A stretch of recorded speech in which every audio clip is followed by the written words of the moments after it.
I lost him, my name is Mara. I never knew that I would lose him so soon. Love has a way of creeping into your life when you least expect it, a quiet, persistent force that turns the ordinary into something magical. For me, that magic was Lucas. He wasn't just my boyfriend, he was my best friend, my confidant, my everything, and now, he's gone. It still feels strange to speak of him in the past tense. I catch myself sometimes, halfway through a sentence, as if he might walk into the room and finish it for me. That's who we were, intertwined in every way that mattered, yet independent enough to keep our dreams alive. I never imagined a life without him, because, in my heart, I believed we were invincible. But love, as they say, has its cruel twists. I met Lucas when I was 23.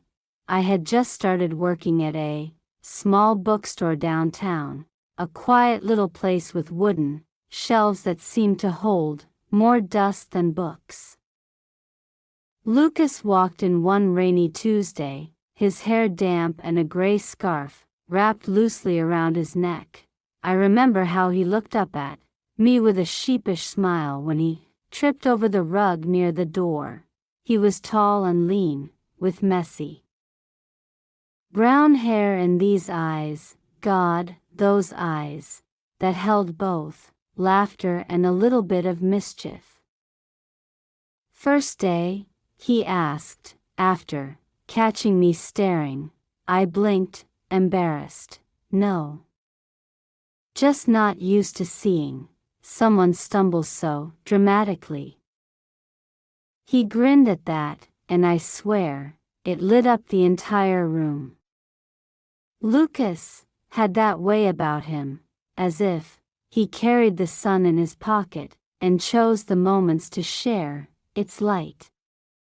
He bought a book that day, a worn-out copy of The Great Gatsby.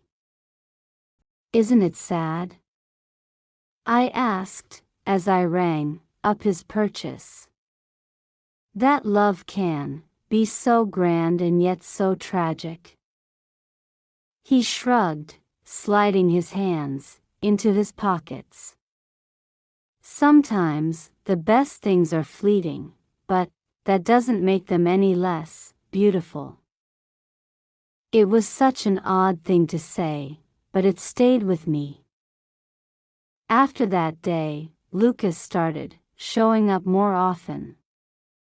He would browse the shelves, asking me silly questions about books he clearly wasn't going to buy, just so he could strike up a conversation.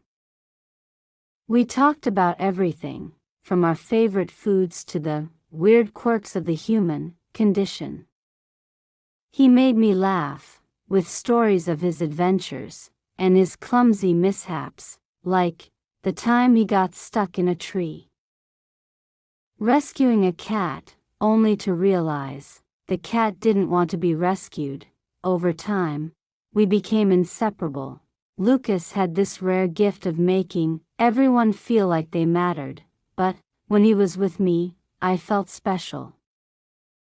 We would walk through the park for hours, even on the coldest winter days, sharing dreams and secrets like children, trading candy.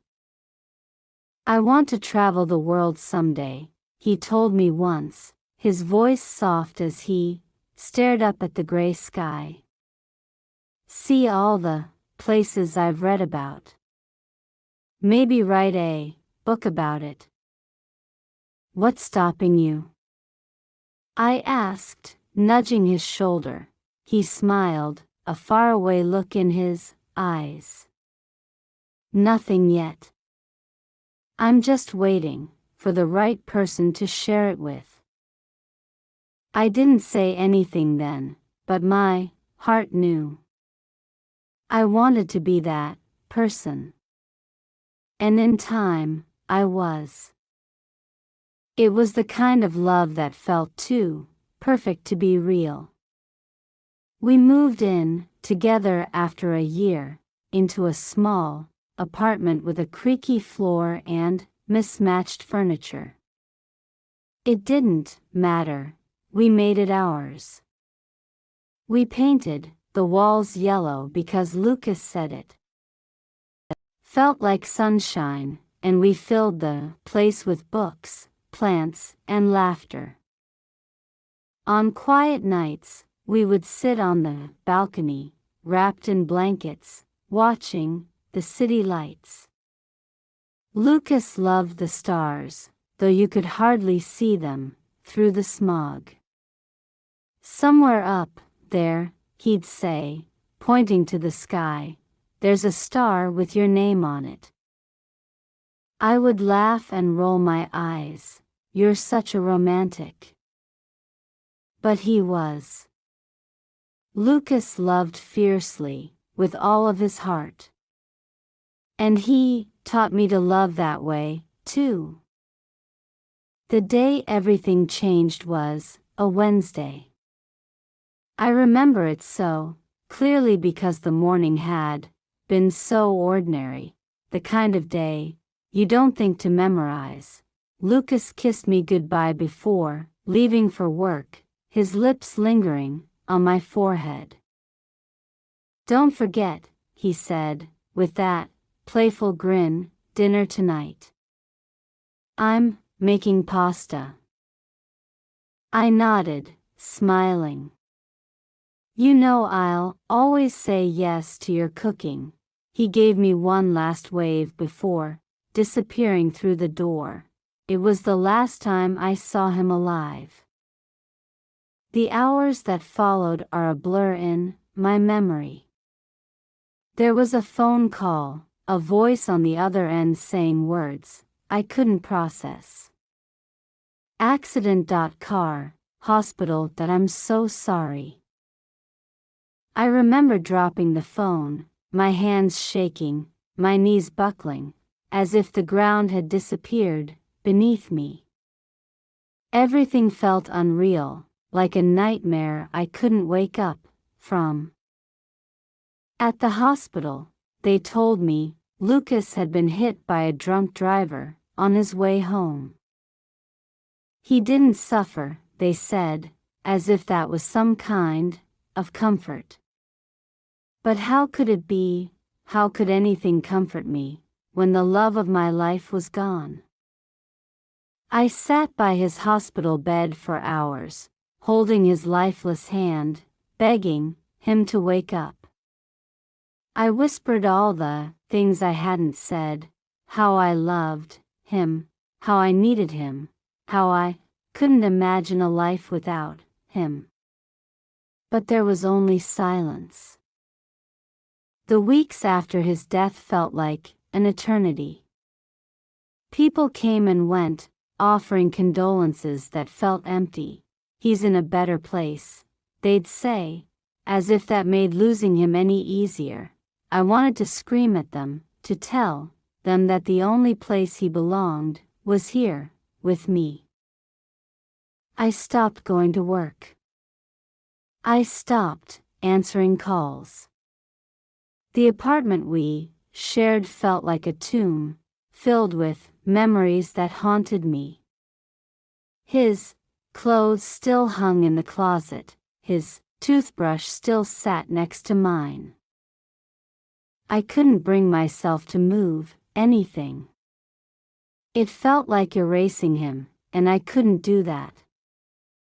One evening, I found myself on the balcony, wrapped in his old sweater. I looked up at the sky, at the stars he loved so much, and I cried until there was nothing left. You promised, I whispered into the night. You promised we'd travel the world together. You promised you'd always be here. And for the first time, I felt him, not physically, but in the quiet way the breeze touched my face, as if he was telling me he was still with me. It's been a year now, and the pain hasn't gone away. I don't think it ever will. But I've learned to live with it, to carry Lucas with me in everything I do. I started traveling, just like he wanted. Every city I visit, every sunset I watch, I do it for him. Some days are harder than others. Some nights, I still look up at the stars and whisper his name.